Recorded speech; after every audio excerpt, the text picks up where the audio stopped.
Hello दोस्तों, संघर्ष institute में आप सभी का स्वागत है। हम लोग आज पढ़ने वाले हैं स्टैटिक जीके की 5वीं क्लास। तो चलिए स्टार्ट करते हैं इस मोटिवेशन क्वेट के साथ। आज का मोटिवेशन क्वेट है, जो जानकारियां तुम्हारे पास है उन्हें चुराया जा सकता है, लेकिन जिस बुद्धिमत्ता से तुमने उन्हें जुटाया है उसकी चोरी संभव नहीं है। तो इस बात को आप अच्छे से ध्यान रखिएगा कि आपके पास जो जानकारियां हैं उन्हें तो चुराया जा सकता है, लेकिन जिस बुद्धिमत्ता से तुमने उन्हें चुराया है उसकी चोरी करना संभव नहीं है। ठीक, तो चलिए बढ़ते हैं पहले प्रश्न की ओर। आज का सबसे पहला प्रश्न है, भारत में संवैधानिक सुधारों के लिए कैबिनेट योजना कब आई थी? तो कैबिनेट योजना कब आई थी? 1942, 45, 46, 50। तो आंसर क्या हो जाएगा? 1946।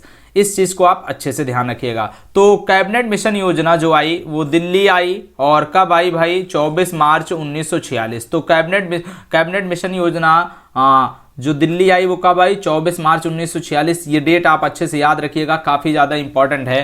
कैबिनेट मिशन योजना में बात करें, अध्यक्ष सहित कुल कितने सदस्य थे? तो 3 सदस्य थे। ये चीज आप अच्छे से याद रखिएगा, काफी ज्यादा इंपॉर्टेंट है। और कैबिनेट मिशन योजना के अध्यक्ष कौन थे? तो लॉर्ड पैंथिक लॉरेंस। इस चीज को आप अच्छे से याद रखिएगा। और कैबिनेट मिशन योजना में 2 अन्य सदस्य जो थे उनमें याद रखिए स्टेफोर्ड क्रिप्स और एवी अलेक्जेंडर। इस चीज को आप अच्छे से याद रखिएगा, काफी ज्यादा इंपॉर्टेंट है। और कैबिनेट मिशन योजना ने कि त्रिस्तरीय शासन व्यवस्था को सुझाया था। इस चीज को भी आप अच्छे से याद रखिएगा, काफी ज्यादा इंपॉर्टेंट ये भी रहने वाला है। आगे बात करते हैं, तो कैबिनेट मिशन ने अपना प्रस्ताव कब प्रस्तुत किया? तो याद रखिएगा 16 मई 1946। इस चीज को भी आप अच्छे से याद रखिएगा, काफी ज्यादा इंपॉर्टेंट है। कैबिनेट मिशन योजना के समय भारतीय राष्ट्रीय कांग्रेस के अध्यक्ष कौन थे? तो मौलाना अबुल कलाम आजाद। इस चीज को आप अच्छे से याद रखिएगा, काफी ज्यादा इंपॉर्टेंट हो जाएगा। तो देखो, सर्वप्रथम मौलाना अबुल कलाम आजाद 1923 में याद रखिएगा दिल्ली अधिवेशन की अध्यक्षता की थी। इस चीज को आप अच्छे से याद रखिएगा, काफी ज्यादा इंपॉर्टेंट है। सर्वप्रथम ये कांग्रेस के अध्यक्ष बने थे, और कांग्रेस के सबसे युवा अध्यक्ष भी अगर आपसे पूछा जाए तो आपको बताना है मौलाना अबुल कलाम आजाद। और अगर पूछा जाए सबसे लंबे कार्यकाल किसका रहा कांग्रेस के अध्यक्ष पद पे, सबसे लंबे कार्यकाल के लिए किसे चुना गया था या कौन रहा? तो याद रखिएगा सबसे लंबे कार्यकाल के लिए मौलाना अबुल कलाम आजाद का चयन रहा। इस चीज को याद रखिएगा। 1942 से लेकर के भारत की स्वतंत्रता तक की अगर बात करते हैं तो याद रखिए कांग्रेस के अध्यक्ष कौन है। अगर हम बात करें 1946 में, फिर भाई आपको पता होना चाहिए कांग्रेस के अध्यक्ष कौन रहे, तो ये भी आपके पेपर में पूछा जा सकता है। जेबी कृपलानी है ना, तो ऐसे करके है। तो लेकिन 1942 से लेकर लगभग 1945 तक ये कांग्रेस के अध्यक्ष रहे थे। तो ये चीज भी आपको अच्छे से ध्यान रखना है मौलाना अबुल कलाम आजाद के बारे में। तो कांग्रेस के सबसे युवा अध्यक्ष पूछा जाए और सबसे लंबा कार्यकाल कांग्रेस के अध्यक्ष पद पर किसका रहा? मौलाना अबुल कलाम आजाद। और सबसे पहली बार ये कांग्रेस के लिए चुने कब गए थे? 1923 में कांग्रेस अधिवेशन की अध्यक्षता करने के लिए। तो मौलाना अबुल कलाम आजाद का नाम जरूर याद रखिएगा, काफी ज्यादा इंपॉर्टेंट है। तो देखो यहां पर हमने बात की कैबिनेट योजना। तो कैबिनेट योजना कब आई ये आपको पता होना चाहिए, 1946 में। अच्छे से आपको ध्यान रखना है। और उसके बाद कब आई? 1946 में कब आई? तो आपको याद रखना है 24 मार्च। कब याद रखना है?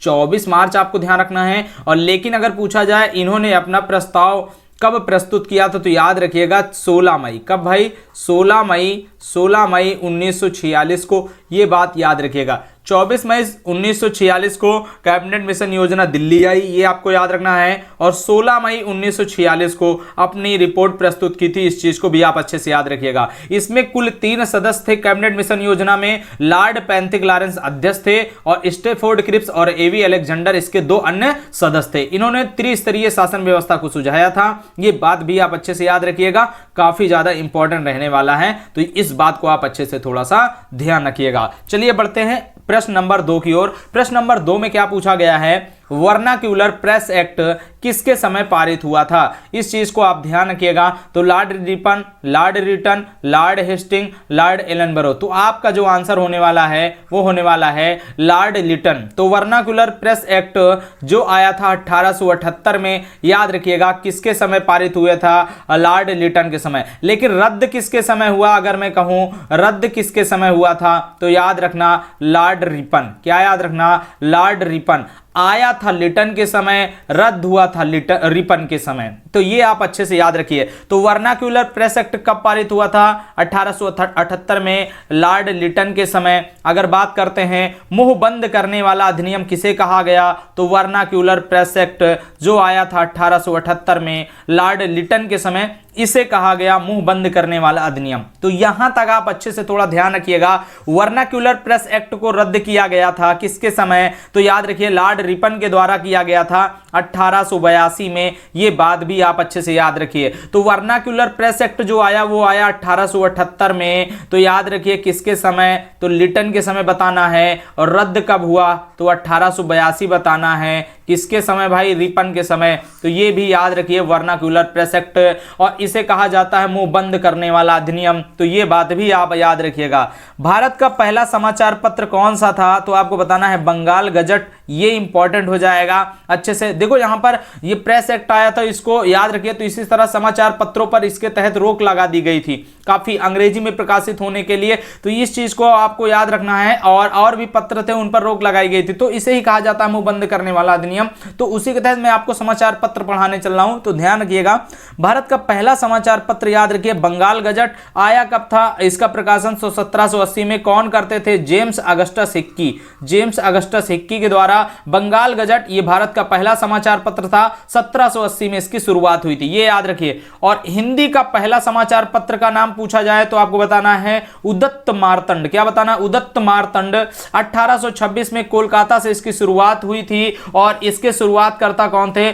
जुगल किशोर शुक्ल। कौन थे? जुगल किशोर शुक्ल। तो देखो पेपर में बहुत अच्छे क्वेश्चन हैं ये, आप अच्छे से याद रखिएगा। भारत का पहला समाचार पत्र बंगाल गजट 1780 में जेम्स अगस्टस हिक्की के द्वारा। कहां से? अगर ये भी पूछ लिया जाए तो आपको बताना है कोलकाता। कहां से? कोलकाता।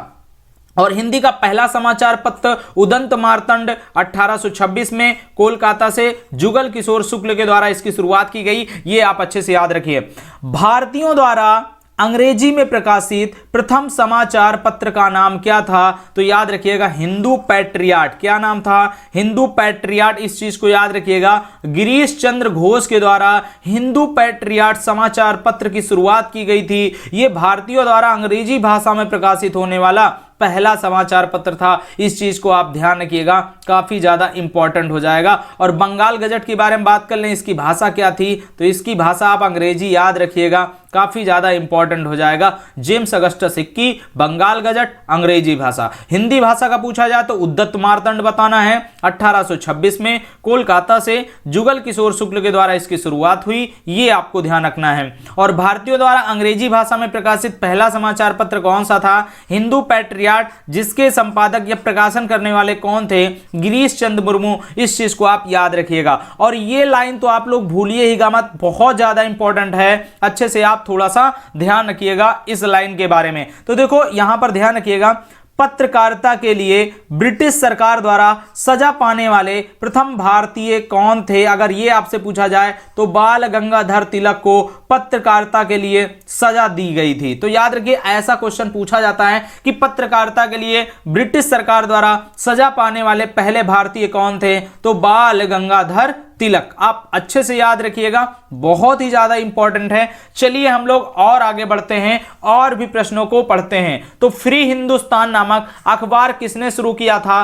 तारकनाथ दास। क्या याद रखिए? तारकनाथ दास, इन्होंने फ्री हिंदुस्तान नामक अखबार शुरू किया था। इस बात को आप याद रखिए। और ये लाइन का एक भी क्वेश्चन आप मत भूलिएगा। मैं फिर से आपसे रिक्वेस्ट कर रहा हूं, आप अच्छे से इसको याद कर लीजिएगा। संवाद कौमुदी जो बांग्ला भाषा में थी, प्रज्ञा का चांद जो बांग्ला भाषा में थी, मिरातुल अखबार जो फारसी भाषा में, इन सबका प्रकाशन कौन करते थे? तो राजा राम मोहन राय। इस बात को आप याद रखिएगा, नोट करके लिख लीजिएगा, पेपर में आएगा। संवाद कौमुदी याद रखिए, प्रज्ञा का चांद, मिरातुल अखबार। मिरातुल अखबार का प्रकाशन राजा राम मोहन राय, प्रज्ञा का चांद राजा राम मोहन राय, संवाद कौमुदी राजा राम मोहन राय। अगर हम बात करते हैं तो सती प्रथा पर रोक लगाने में महत्वपूर्ण भूमिका किसने निभाई थी? तो सती प्रथा, आपको याद रहना चाहिए कि सती प्रथा को बंद कराया था, याद रखिए, लॉर्ड विलियम बेंटिंक 29 में, इस बात को आप याद रखिएगा,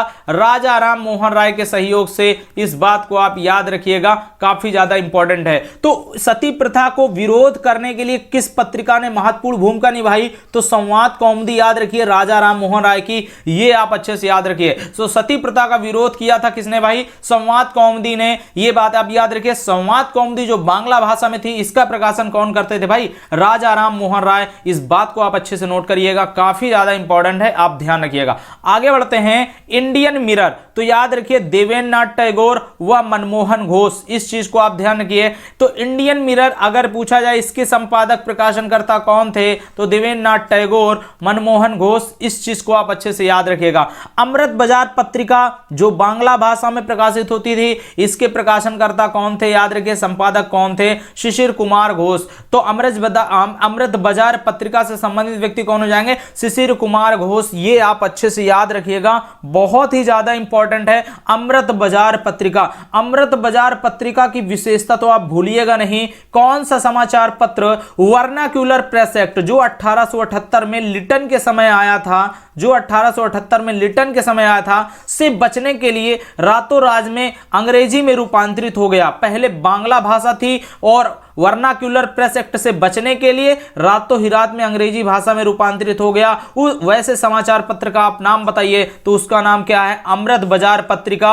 आपको याद रखना है शिशिर कुमार घोष, ये आपको याद रखना है शिशिर कुमार घोष। इस चीज को आपको ध्यान रखना है, अच्छे से आप नोट कर लीजिएगा, आपके पेपर में टू द पॉइंट क्वेश्चन से मिलने वाले हैं। इस बात को आप अच्छे से, थोड़ा सा मुझ पे 1% विश्वास करना, 1%, मैं ज्यादा के लिए नहीं कहता, 1% मैं कहता हूं। आप लिखिएगा, याद करिएगा, पेपर देके आइएगा, आपको क्वेश्चंस इन सब में से देखने को मिलेंगे। इस चीज को आप अच्छे से थोड़ा सा ध्यान दीजिए, मेरी बातों को सीरियस लीजिए थोड़ा सा, और पढ़ने की थोड़ा सा कोशिश करिए। ठीक, चलिए बढ़ते हैं आगे। आगे बढ़ते हैं प्रश्न नंबर 3। प्रश्न नंबर 3 में पूछा गया है, केसरी नामक समाचार पत्र किस भाषा में प्रकाशित होता था? बांग्ला, गुजराती, मराठी, अंग्रेजी। तो इसका आंसर क्या हो जाएगा? मराठी हो जाएगा। इस चीज को आपको ध्यान रखना है। तो देखो आगे बात करते हैं, तो देखो यहां पे मैंने फैक्ट लिखा भी है, केसरी तथा मराठा समाचार पत्र का प्रकाशन कौन करते थे? तो बाल गंगाधर तिलक करते थे। और पत्रकारिता के लिए सजा पाने वाले भी पहले भारतीय कौन थे? बाल गंगाधर तिलक। ये भी आप याद रखिएगा। केसरी की भाषा क्या थी? तो मराठी थी। केसरी की भाषा क्या थी? मराठी। और मराठा की भाषा क्या थी? तो अंग्रेजी थी। ये बात आप याद रखिएगा। देखो बड़ा कंफ्यूजन होता है, तो केसरी और मराठा इन दोनों समाचार पत्रों के संपादक थे बाल गंगाधर तिलक। लेकिन अगर पूछा जाए कि केसरी की भाषा क्या थी, तो आपको बताना है मराठी, और मराठा की पूछा जाए तो अंग्रेजी। ये आप अच्छे से याद रखिएगा। मराठा आ जाए तो मराठी मत लगाइएगा, मराठा आ जाए तो अंग्रेजी लगाइएगा, और केसरी की भाषा अगर पूछा जाए तो मराठी बताइएगा, काफी ज्यादा इंपॉर्टेंट है। प्रारंभ में केसरी के संपादक कौन थे? तो आपको बताना है आगरकर। शुरुआत में बाल गंगाधर तिलक केसरी के संपादक नहीं थे। कौन थे भाई? आगरकर। और बाद में फिर ज्यादा मुख्यतः रूप से किसने प्रकाशित किया? तो याद रखिए बाल गंगाधर तिलक। ये बात भी आप अच्छे से याद रखिएगा। गदर पत्रिका का प्रथम प्रकाशन किस भाषा में अगर पूछा जाए तो हुआ था उर्दू में। और कहां से हुआ था? तो याद रखिए सैन फ्रांसिस्को। पढ़ता कहां है? अमेरिका में पढ़ता है। इस चीज को याद रखिए। और इसी पत्रिका के प्रकाशन के नाम पे ही आपको पता होना चाहिए गदर पार्टी। क्या पता होना चाहिए? गदर पार्टी। गदर पार्टी की जो स्थापना हुई थी वो 1913 में हुई थी सैन फ्रांसिस्को में। कहां पर? सैन फ्रांसिस्को में। और सैन फ्रांसिस्को कहां पड़ता है भाई? अगर आपसे पूछा जाए तो आपको बताना है यूएसए। इस बात को भी आप अच्छे से नोट करिएगा। और पहले देखो, अब ये मत समझना कि ये उर्दू में ही होता था। तो सर्वप्रथम जब पहली बार प्रकाशन हुआ था तब ये उर्दू में हुआ, आगे चल के गुजराती में हुआ, हिंदी में हुआ, अंग्रेजी में हुआ। इस बात को भी आप ध्यान रखिए। लेकिन इसका पहला प्रकाशन जो आया था गदर पत्रिका का, याद रखिए उर्दू भाषा में आया था। और सैन फ्रांसिस्को से इसका प्रकाशन किया गया था। ये भी आप ध्यान रखिएगा।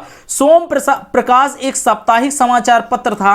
और इसका प्रकाशन कौन करते थे? ईश्वर चंद्र विद्यासागर। और इन्होंने इसकी शुरुआत कब की थी? 1858 में। इस बात को भी आप अच्छे से याद रखिएगा, काफी ज्यादा इंपॉर्टेंट है। विधवा पुनर्विवाह अधिनियम में महत्वपूर्ण भूमिका निभाई थी ईश्वर चंद्र विद्यासागर ने। और विधवा पुनर्विवाह अधिनियम कब आया था? 1856 में। ये भी आप अच्छे से याद रखिए, ईश्वर चंद्र विद्यासागर के बारे में आप अच्छे से याद रखिएगा।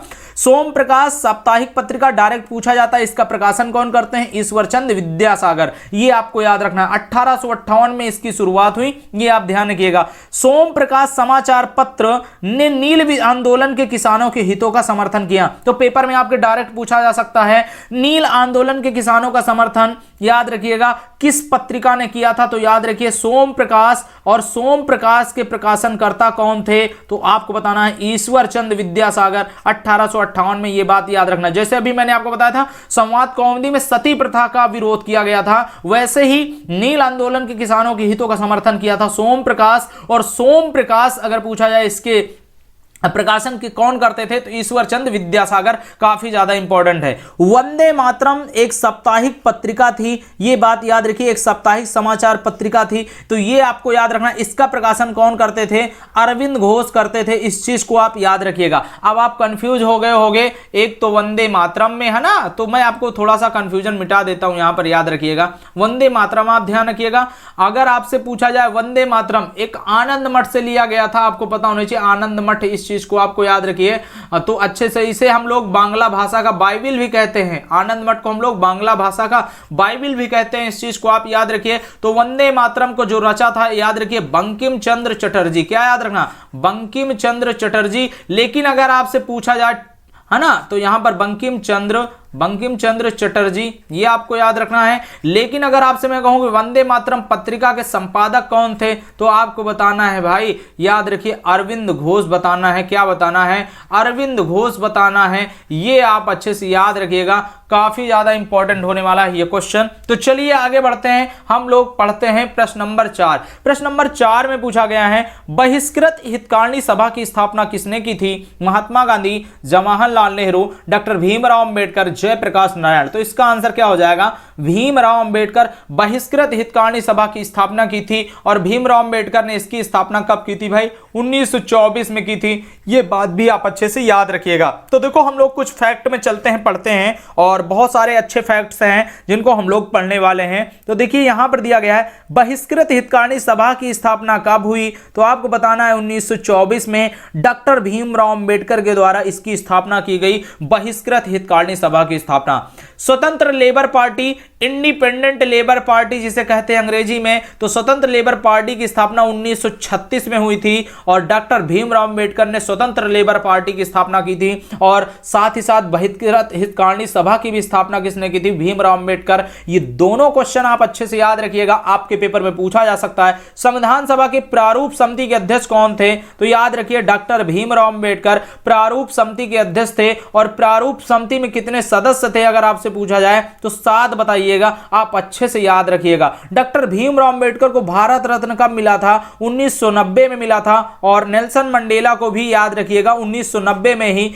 भारत रत्न दिया गया था, ये बात भी आप याद रखिएगा, नेल्सन मंडेला को 1990 में। आगे बात करते हैं तो पूना समझौता हुआ था 24 सितंबर 1932। ये डेट आप लोग मत भूलिएगा, याद रखिएगा। एक पूना समझौता और एक आप लोगों ने पढ़ा होगा गांधी इरविन समझौता। ये दोनों डेट में बच्चे कंफ्यूज हो जाते हैं, तो दोनों को मैं यहां पे लिख देता हूं। गांधी इरविन हुआ था 5 मार्च 1931। कब हुआ था? 5 मार्च 1931। और पूना समझौता कब हुआ था? पूना समझौता हुआ था याद रखिएगा 24 सितंबर 1932 में हुआ था, याद रखिए। ये गांधी और इरविन के मध्य हुआ था, ये गांधी और किसके मध्य हुआ था? गांधी और अंबेडकर के मध्य हुआ था। इस बात को आप याद रखिएगा, गांधी और अंबेडकर के मध्य हुआ था। तो याद रखिए पूना समझौता, तो आप अच्छे से याद रखिएगा पूना समझौता हुआ था। और कहां हुआ था? पुणे की यरवदा जेल में। कहां पर भाई? पुणे की यरवदा जेल में हुआ था, इस चीज को याद रखिए। और गांधी जी ने यरवदा जेल को मंदिर की भी उपमा दी है, इस चीज को भी आप अच्छे से याद रखिएगा, काफी ज्यादा इंपॉर्टेंट हो जाएगा।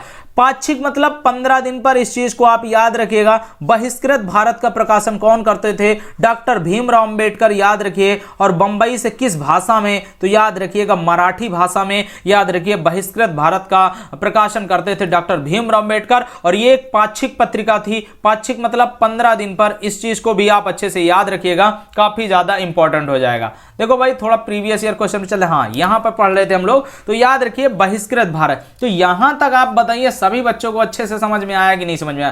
क्वेश्चन क्वालिटी के हैं, आप याद रखिए। मैंने इसमें याद रखिए फालतू के एक भी क्वेश्चन नहीं रखे हैं, और ये क्वेश्चन बार बार पूछे जाते हैं। आप पढ़िएगा, पेपर दे के आइएगा, अभी नहीं, जब पेपर दे के आओगे उसके बाद विश्वास करोगे, अभी उससे पहले तो 1% करो मुझ पर बस, ठीक। बाकी का आप पे मैं छोड़ देता हूं, बाकी मैं पेपर पे छोड़ देता हूं, अभी नहीं, बस केवल 1% देकर मुझ पर आप विश्वास करिए और थोड़ा सा पढ़ाई करिएगा, ठीक।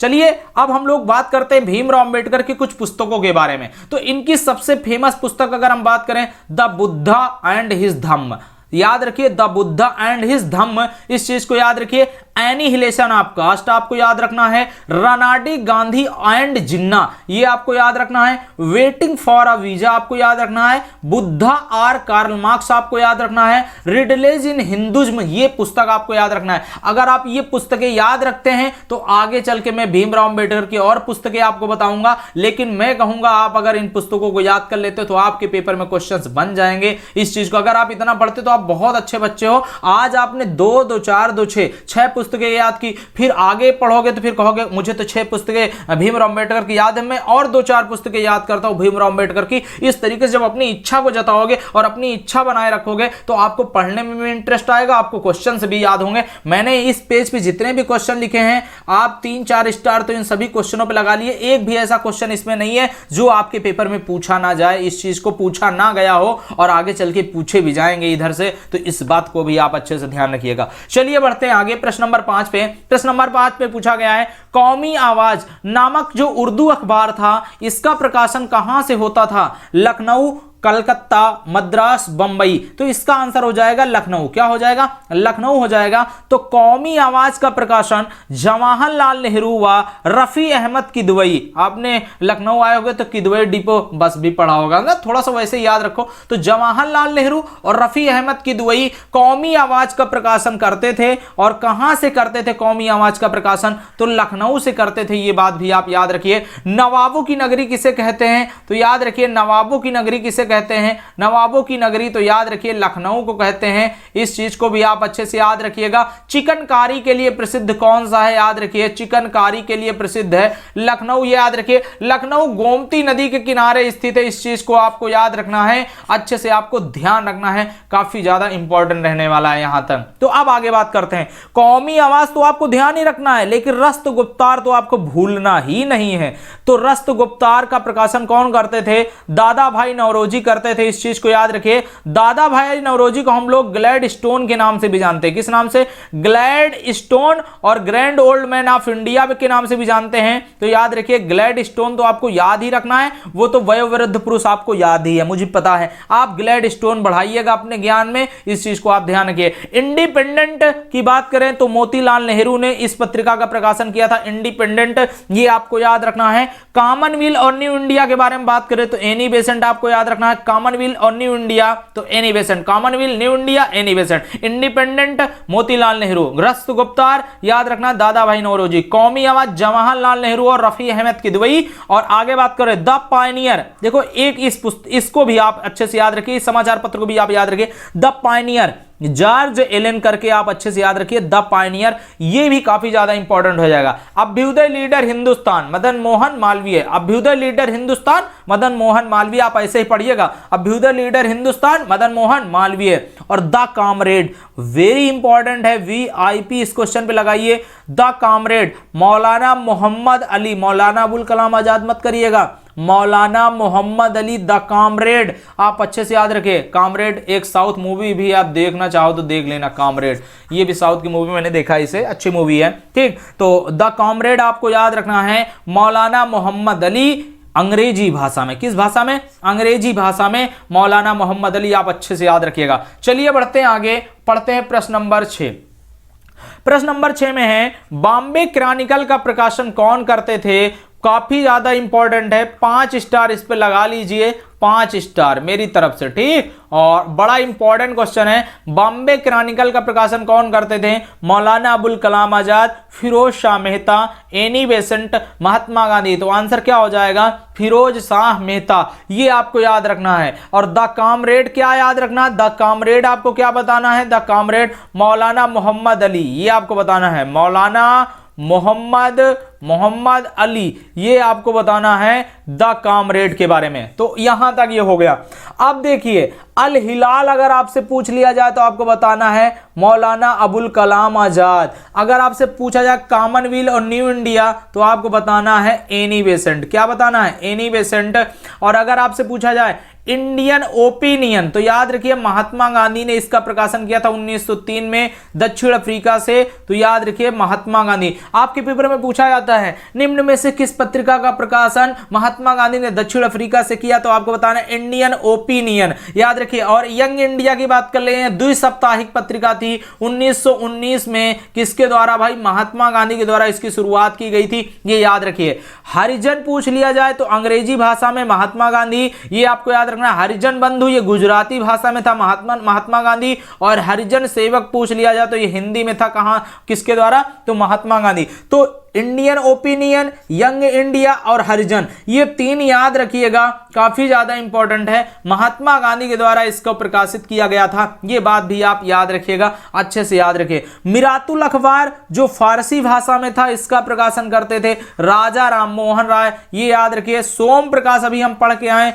ईश्वर चंद्र विद्यासागर। और वंदे मातरम अंग्रेजी भाषा में पूछा जाए तो अरविंद घोष आपको याद रखना है। और वंदे मातरम अगर उर्दू भाषा में पूछा जाए तो लाला लाजपत राय। और वंदे मातरम के रचयिता कौन है अगर आपसे पूछा जाए? वंदे मातरम के रचयिता अगर आपसे पूछ लिया जाए तो आपको बताना है बंकिम चंद्र चटर्जी। क्या बताना है? बंकिम चंद्र चटर्जी, ये आपको याद रखना है, बंकिम चंद्र चटर्जी। आप अच्छे से याद रखिएगा, बहुत ही ज्यादा लाजवाब ये तीन के तीनों क्वेश्चन है, आपकी कंफ्यूजन यहां से मिट जाएगी। कभी आप देखते हो कि अरविंद घोष थे, कभी आप देखते हो बंकिम चंद्र चटर्जी, कभी आप देखते हो लाला लाजपत राय, लेकिन अब कंफ्यूजन दूर। वंदे मातरम पत्रिका जो अंग्रेजी भाषा में थी इसका प्रकाशन अरविंद घोष, वंदे मातरम जो उर्दू भाषा में प्रकाशित तो लाला लाजपत राय, और वंदे मातरम जो रचयिता हैं, जो राष्ट्रीय गीत है याद रखिए उसके अगर हम बात कर लें तो बंकिम चंद्र चटर्जी। इस चीज को आप याद रखिए। और ये रहा आज का सबसे लाजवाब क्वेश्चन, याद रखिएगा, बहुत ही इंपॉर्टेंट है।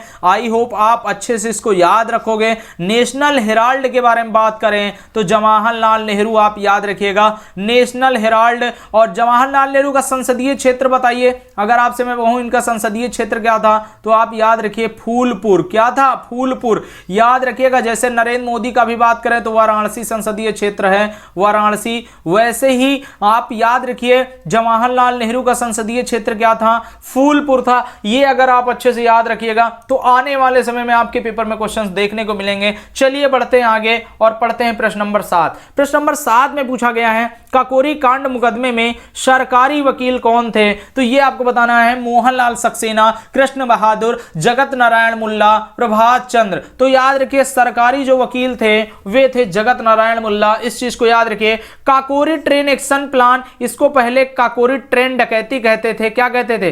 काकोरी ट्रेन डकैती। क्या कहते थे? काकोरी ट्रेन डकैती कहते थे। इस चीज को आप ध्यान रखिएगा। इसका नाम बदल करके योगी सरकार में क्या कर दिया गया? Kakori train action plan. यह घटना कब घटित हुई थी? 9 अगस्त 1925। काकोरी नामक स्टेशन पर यह कहां पड़ता है? लखनऊ में। और इस डकैती में कौन सी गन प्रयोग हुई थी? तो माउजर नामक एक गन प्रयोग हुई थी। यह भी आप अच्छे से थोड़ा सा ध्यान रखिएगा। और काकोरी ट्रेन डकैती को याद रखिए अंजाम दिया था किस किन लोगों ने? तो HRA, हिंदुस्तान, याद रखिए इसको फुल फॉर्म नाम क्या है? हिंदुस्तान रिपब्लिकन, याद रखिए रिपब्लिकन एसोसिएशन। क्या नाम था? एसोसिएशन इसका फुल फॉर्म हो जाएगा। इस चीज को आपको याद रखना है, हिंदुस्तान रिपब्लिकन एसोसिएशन। अगर बात करें इसकी स्थापना, HRA की स्थापना हुई थी 1924 में। कहां पर भाई? तो कानपुर। याद रखिएगा। सचिन नाथ सान्याल, राम प्रसाद बिस्मिल, चंद्रशेखर आजाद, इन तीन व्यक्तियों के द्वारा कानपुर में 1924 में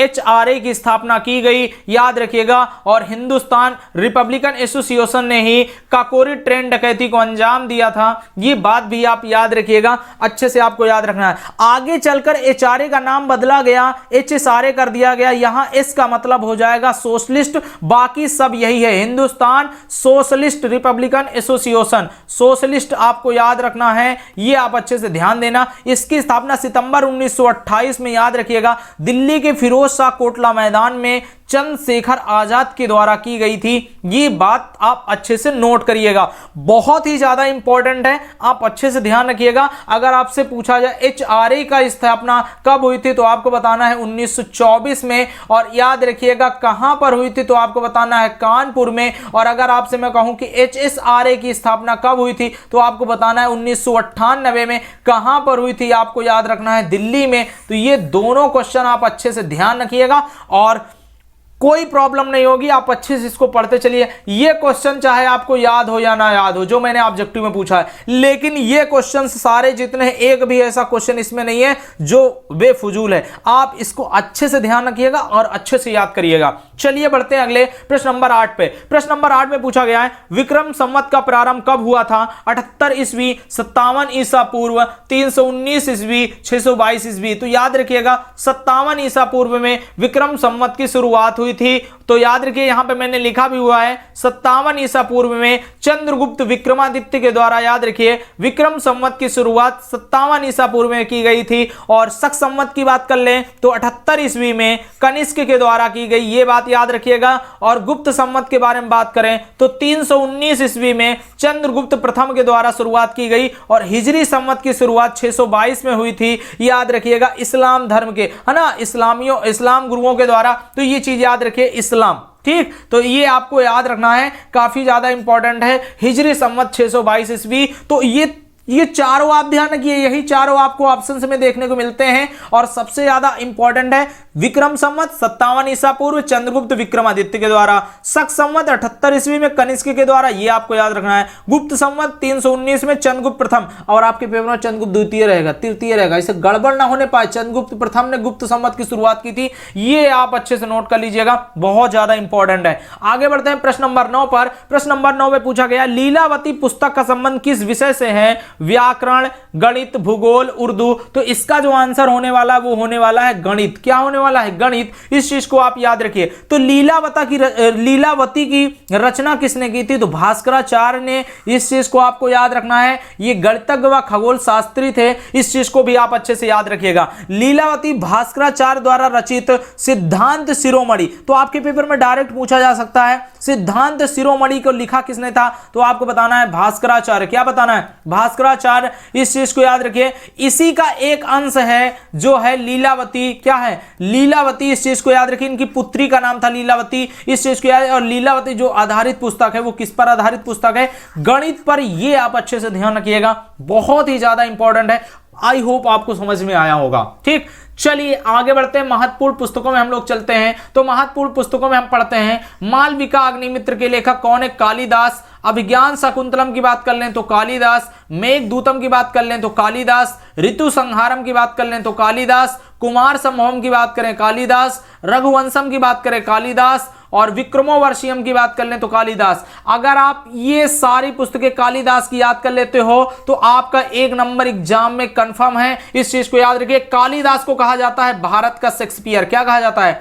भारत का शेक्सपियर। इस चीज को आप अच्छे से याद रखिएगा, भारत का शेक्सपियर कहा जाता है कालिदास को। ये भी आप अच्छे से याद रखिए। अब ये दोनों पुस्तकें इतनी इंपॉर्टेंट है, पूछा कहा नहीं जा सकता। मुद्रा राक्षस के लेखक विशाख दत्त हैं और देवी चंद गुप्तम के लेखक कौन है? विशाख दत्त हैं। तो मुद्रा राक्षस और देवी चंद गुप्तम के लेखक कौन हो जाएंगे? याद रखिएगा, विशाख दत्त। और मृच्छकटिकम, ये तो कई बार पूछी गई पुस्तक, सारी A to Z, एक भी ऐसा क्वेश्चन इसमें नहीं है। मृच्छकटिकम का बात कर लें तो शूद्रक आपको याद रखना है, बहुत ही ज्यादा इंपॉर्टेंट है। चलिए बढ़ते हैं आगे प्रश्न नंबर 10 पे। प्रश्न नंबर 10 में पूछा गया है चिकित्सा के क्षेत्र में मुगल शैली का प्रारंभ किसने किया था?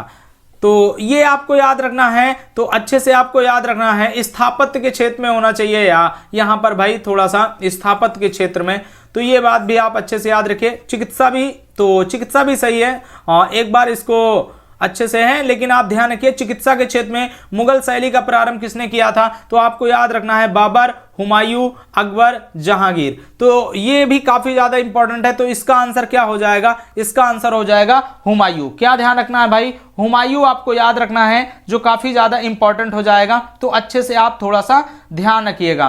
तो यहां पर देखो चिकित्सा लिख गया भाई, इसको थोड़ा सा आप लोग बच्चों का सुधार लेना। चिकित्सा नहीं रहेगा, यहां पे रहेगा चित्रकला रहेगा। क्या रहेगा? चित्रकला। तो आप अच्छे से याद रखिए, थोड़ा चित्रकला रहेगा। टाइपिंग वाले ने मिस्टेक कर दी, मुझे भी थोड़ा सा कंफ्यूजन हो गया। ठीक, तो आप जरा यहां पर ध्यान देना, चित्रकला के क्षेत्र में मुगल शैली का प्रारंभ किसने किया था? तो आपको याद रखना है हुमायूं, बहुत ज्यादा इंपॉर्टेंट है। तो चित्रकला के क्षेत्र में मुगल शैली का जो प्रारंभ हुआ था वो हुमायूं के समय हुआ था। तो हुमायूं ने ही चित्रकला के लिए कारखाने बनवाए। पेपर में पूछा जा सकता है चित्रकला के लिए कारखाने किसने बनवाए थे? हुमायूं ने, ये आपको याद रखना है। मुगल चित्रकला जहांगीर के समय में शीर्ष पर पहुंच गई, ये बात भी याद रखना। पूछा जाए किस मुगल शासक के समय चित्रकला शीर्ष पर पहुंच गई थी, तो आपको बताना है जहांगीर। लेकिन शुरुआत किसके समय हुई थी? तो आपको बताना है हुमायूं के समय, और हुमायूं ने ही चित्रकला के लिए कारखाने बनवाए थे। इस चीज को आप याद रखिएगा। हिंदी साहित्य का स्वर्ण युग कहा जाता है अकबर के काल को। अगर पूछा जाए चित्रकला का स्वर्ण युग कहा जाता है जहांगीर के काल को, और स्थापत्य कला का स्वर्ण युग कहा जाता है शाहजहां के काल को। ये बात आप अच्छे से याद रखिएगा, बहुत ज्यादा इंपॉर्टेंट रहने वाला है ये क्वेश्चन, तो आप अच्छे से थोड़ा सा ध्यान दीजिएगा। और आगे चलकर तो ये 3 क्वेश्चन में कंफ्यूजन आप मिटा लेना, आपके पेपर में पूछा जा सकता है हिंदी साहित्य का स्वर्ण युग किसके काल को कहा जाता है? अकबर, क्योंकि इनके समय अनुवाद विभाग की भी स्थापना हुई थी, ये भाई आपको अच्छे से याद रखना है। चित्रकला का स्वर्ण युग कहा जाता है जहांगीर के काल को, और स्थापत्य कला का स्वर्ण युग कहा जाता है शाहजहां के काल को, ये भी आप अच्छे से याद रखिए। इस पर आप स्टार लगाइए, बहुत ज्यादा इंपॉर्टेंट है। जो चित्रकला का शत्रु है मैं उसका शत्रु हूं, ये किसने कहा था भाई? जहांगीर ने, ये याद रखिएगा। और तंबाकू के उपयोग पर प्रतिबंध किसने लगा दिया था? जहांगीर ने, आप अच्छे से याद रखिए। जो चित्रकला का शत्रु है मैं उसका शत्रु हूं, और तंबाकू पर प्रतिबंध किसने लगाया था? तो जहांगीर, आपको ध्यान रखना है, बहुत ज्यादा इंपॉर्टेंट है। शराब व जुए पर प्रतिबंध लगाया था किसने भाई? आपको याद रखना है औरंगजेब, काफी ज्यादा इंपॉर्टेंट हो जाएगा। तंबाकू पर जहांगीर, शराब व जुए पे पूछा जाए तो आपको बताना है औरंगजेब। आगे बात करें संगीत व नृत्य, मतलब गाना और नाच पर प्रतिबंध किसने लगाया था? औरंगजेब। इस चीज को आप याद रखिए, शराब व जुए पर औरंगजेब, ये आपको याद रखना। देखो आप कैसे आप भूलोगे, जो शराबी होते हैं ना, शराब की बोतल अपने जेब में रखे रहते हैं। कहां? जेब में। और जुआ खेलने वाले ताश की गड्डी भी अपने जेब में रखे होते हैं। तो शराब व जुए पर औरंगजेब, और संगीत नृत्य, जहां नाच गाना होता रहता है ना, वहीं दारू पी के नाचने लगते हैं। तो बस इससे आप थोड़ा सा लॉजिक लगा के याद कर सकते हो। शराब व जुआ, संगीत व नृत्य, इन सब पर प्रतिबंध किसने लगाया था? औरंगजेब, ये याद रखिए। औरंगजेब संगीत का दुश्मन तो था, लेकिन औरंगजेब कौन सा वाद्य यंत्र बजाता था? याद रखिएगा वीणा। और सबसे प्राचीन वाद्य यंत्र कौन सा है? अगर आपसे मैं पूछूं सबसे प्राचीन वाद्य यंत्र, तो याद रखिएगा वीणा है। अच्छे से आप याद रखिए। वीणा वादन का अंकन किसके सिक्कों पर मिलता है? तो गुप्त शासक समुद्रगुप्त के सिक्कों पर वीणा वादन का अंकन मिलता है। आप अच्छे से याद रखिएगा, बहुत ज्यादा वीणा बजाते हुए समुद्रगुप्त का अंकन मिलता है, तो ये भी आप अच्छे से याद रखिएगा। चलिए बढ़ते हैं आगे और पढ़ते हैं आज हम लोग इंपॉर्टेंट क्वेश्चन में, आगे के बहुत सारे इंपॉर्टेंट क्वेश्चन। तो याद रखिए, नाइट्राइट को नाइट्रेट में बदलते हैं तो नाइट्रोबैक्टर समूह के जीवाणु, इस चीज को याद रखिए। मतलब नाइट्राइट को नाइट्रेट में बदलते हैं नाइट्रोबैक्टर समूह के जीवाणु, ये आपको याद रखिए। मृदा से नाइट्रेट का समाप्त होना क्या कहलाता है? विनाइट्रीकरण। क्या कहलाता है? विनाइट्रीकरण। अगर मृदा से नाइट्रेट समाप्त हो जाएगा तो वो प्रक्रिया क्या कहलाती है? विनाइट्रीकरण। इस चीज को याद रखिए। प्रोटीन के निर्माण में एक संगठक है, बताइए क्या? सल्फर। आप अच्छे से याद रखिएगा। आगे बात करें, पौधे सल्फर को मृदा से ग्रहण करते हैं किस आयनों के रूप में? तो सल्फेट आयनों के रूप में, याद रखिएगा। तो पौधे सल्फर को मृदा से ग्रहण करते हैं सल्फेट आयन के रूप में। सभी प्रकार की मौसमी घटनाएं किस मंडल में पाई जाती हैं? क्षोभ मंडल में। वर्षा होना, तूफान आना, वर्षा होना, तूफान आना, है ना, तूफान आना, बादल छाए रहना, ये सब अगर बात कर लें तो ये सब क्षोभ मंडल में घटित होने वाली घटनाएं हैं। परिवर्तन मंडल किसे कहा जाता है? क्षोभ मंडल, क्योंकि थोड़ी देर में ही गर्मी, थोड़ी देर में ठंडी, थोड़ी देर में हवा चलती है, इसी कारण से मौसमी घटनाएं जो घटित होती हैं क्षोभ मंडल में, और क्षोभ मंडल हमेशा परिवर्तित हो जाता है थोड़ी थोड़ी समय पर। ऐसे करके आप याद कर लीजिए, तो परिवर्तन मंडल भी कहा जाता है क्षोभ मंडल को। तो किस मंडल में वायु कभी शांत नहीं रहती है? अब ये बताओ हम लोग पृथ्वी पे सबसे निचले परत से, अगर हम पृथ्वी पे हैं सतह से ऊपरी अगर परत की ओर देखते हैं तो ये क्षोभ मंडल है। यहाँ वायु कभी शांत नहीं रहती, धीरे धीरे फ्लो होती ही रहती है। इस चीज को आप ध्यान रखिएगा। क्षोभ मंडल की विषुवत वृत्त पर ऊंचाई कितनी है? 18 किलोमीटर लगभग। इस चीज को याद रखिएगा। और क्षोभ मंडल की ध्रुवों पर ऊंचाई लगभग कितनी है? तो याद रखिएगा 8 किलोमीटर। पृथ्वी को 2 बराबर भागों में बांटने वाली रेखा कहलाती है विषुवत रेखा। क्या कहलाती है? विषुवत रेखा। और यहां पर 2 पोल होते हैं, इसको हम लोग बोलते हैं नॉर्थ पोल, इसको हम लोग बोलते हैं साउथ पोल, मतलब उत्तरी ध्रुव, और इसको हम लोग बोलते हैं दक्षिणी ध्रुव। तो ध्रुवों पर याद रखिएगा क्षोभ मंडल की औसत ऊंचाई लगभग कितनी होती है? 8 किलोमीटर। और विषुवत रेखा बात कर लें तो 18 किलोमीटर। तो अगर आपसे पूछा जाए कि क्षोभ मंडल की मैक्सिमम ऊंचाई जो कहां मिलती है तो हमें बताना है विषुवत रेखा पर। इस चीज को याद रखिए। विषुवत रेखा आप अच्छे से, इसको भूमध्य रेखा भी कहते हैं, इसको 0 डिग्री अक्षांश रेखा भी कहते हैं। ये आप अच्छे से ध्यान रखिएगा। चलिए हम थोड़ा सा और आगे बढ़ते हैं इंपॉर्टेंट क्वेश्चन में। आगे बात करें, जेट स्ट्रीम किस मंडल में प्रवाहित होती है? मतलब हवाओं के प्रवाह के बारे में आप अच्छे से याद रखिएगा। क्षोभ मंडल। ओजोन परत पाई जाती है कहां पर भाई? समताप मंडल में। काफी बार क्वेश्चन पूछा गया है। ओजोन परत किस मंडल में पाई जाती है? समताप मंडल में। आप अच्छे से याद रखिएगा। तो कितने वायुमंडल परतें हैं? 5 हैं, आपको पता होने चाहिए। पहले मंडल में तापमान क्या होता है? घटता है। दूसरे में समान रहता है अगर बात करते हैं। तीसरे में फिर घटता है अगर बात करते हैं। चौथे में क्या होता है? बढ़ता है। पांचवें में फिर क्या होता है? बढ़ता है तापमान। ये मैंने बताया है। तो किसी भी प्रकार की मौसमी घटनाएं नहीं होती हैं, याद रखिए। तो याद रखिएगा किसी भी प्रकार की मौसमी घटनाएं यहां पर रहेगा नहीं। क्या रहेगा? नहीं होती हैं। अगर आपसे कहा जाए तो याद रखिए समताप मंडल में। आप अच्छे से याद रखिएगा। वायुयानों के लिए आदर्श वायुमंडल कौन सा है भाई? समताप मंडल। तो याद रखिए समताप मंडल में ही ओजोन गैस पाई जाती है। और वायुयान उड़ने के लिए सबसे उपयुक्त मंडल कौन सा है? तो याद रखिएगा समताप मंडल ही। आप अच्छे से याद रखिएगा। समताप मंडल काफी ज्यादा इंपॉर्टेंट हो जाएगा। उल्का पिंड किस मंडल में आने से जल जाते हैं? तो मध्य मंडल में। याद रखिएगा 1 2, ये जो तीसरा मंडल है इसके ऊपर 2 और हैं, तो तीसरे मंडल में उल्का पिंड आता है तो याद रखिए यहां जल जाता है। इस चीज को आप याद रखिए, गायब हो जाता है। किस मंडल से रेडियो तरंगे परिवर्तित होकर पुनः पृथ्वी पर लौट आती हैं? तो याद रखिएगा आयन मंडल से। कहां से भाई? आयन मंडल से। इस चीज को आप याद रखिएगा। और गुरुत्वाकर्षण के प्रभाव की कमी के कारण गैसें अति विरल हो जाती है कहां पर भाई? बहिर्मंडल, सबसे ऊपरी, सबसे बाहरी मंडल में। इस बात को भी आप याद रखिए। इसके ऊपर फिर बात करें तो अंतरिक्ष हो जाता है। ये आप अच्छे से थोड़ा सा ध्यान देंगे। सबसे कम वायु घनत्व किस मंडल में होता है? तो याद रखिए बहिर्मंडल में। और संचार उपग्रहों के लिए ऊंचाई कितनी होती है? तो याद रखिए 36,000 किलोमीटर। इस चीज को भी आप अच्छे से ध्यान रखिएगा। ये थोड़े वन लाइनर क्वेश्चन है लेकिन बड़े काम की चीज है। अगर आप इनको याद रखते हो तो आपके पेपर में क्वेश्चंस मिल जाएंगे। तो काफी इंपॉर्टेंट क्वेश्चन है। चलिए बढ़ते हैं हम लोग आगे। और कल मैंने आप लोगों से क्वेश्चन पूछा था नील दर्पण नाटक के लेखक कौन है? तो इसका आंसर हो जाएगा दीनबंधु मित्र। इस चीज को आप अच्छे से ध्यान रखिएगा। तो चलिए आगे बढ़ते हैं और पढ़ते हैं आज के प्रश्न। तो आज आप लोगों के लिए प्रश्न है बोरोबुदुर स्तूप कहां स्थित है? कंबोडिया, जावा, सुमात्रा, बोर्निया। तो इसका आंसर आपको कमेंट बॉक्स में करना है। ठीक, तो अच्छे से इसको आप सर्च करिए। नहीं याद है और सर्च करोगे तो जाहिर सी बात आपको फिर याद ही हो जाएगा। और याद हो जाएगा तो थोड़ी सी मेहनत करके कमेंट बॉक्स में इसका आंसर कर दीजिएगा।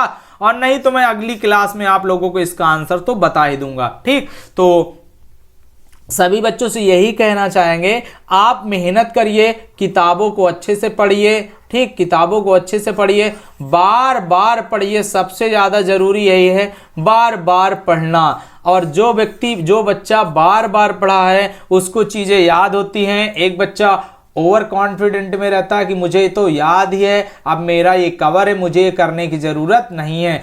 पहले तो आपको क्या है, सभी बच्चों के साथ चलना सीखना है। फिर फाइनल रेस में एक कदम आगे चलने के लिए आपको, वो हर बच्चे के पास अलग मेहनत होती है, वो कर सकता है। ठीक, तो ये चीज़ आपको ध्यान रखना है।